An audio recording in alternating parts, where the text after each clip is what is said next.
Bwana litukuzwe. Hawakuelewa nilikuwa nimeanza kujipanga na kuvaa silaha za vita.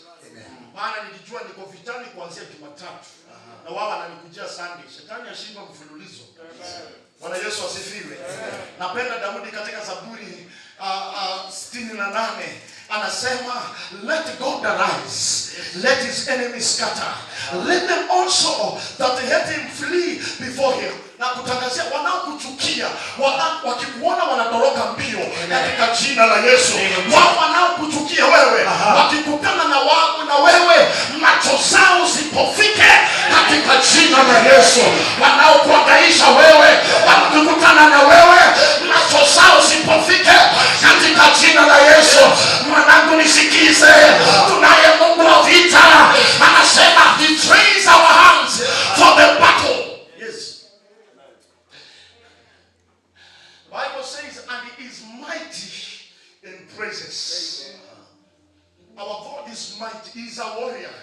If my father is a warrior, then I'm also a warrior. I am trained under the trainings of my father.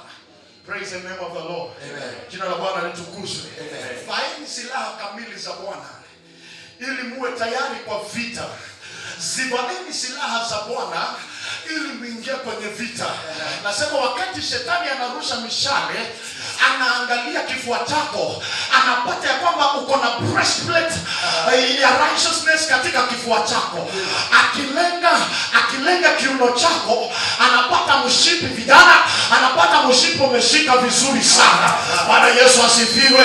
Vijana nisikize, shetani anapolenga kiuno chako, anapata kiuno chako kiko sawa na kimefungwa. Wanaonielewa watanielewa tu, walio goigoi watazidi kukua goigoi. Shetani anapolenga mshipi wako, anapata mshipi uko tayari, uko sawa. Bwana Yesu asifiwe. Praise the name of the Lord. Akikutoa mbio, anapata miguu zako pia zimevaa sandals vizuri. Bwana Yesu asifiwe. Akilenga kichwa chako, anapata kichwa chako kiko na helmet sawa sawa. Bwana Yesu asifiwe. The devil is a liar. Neno la Bwana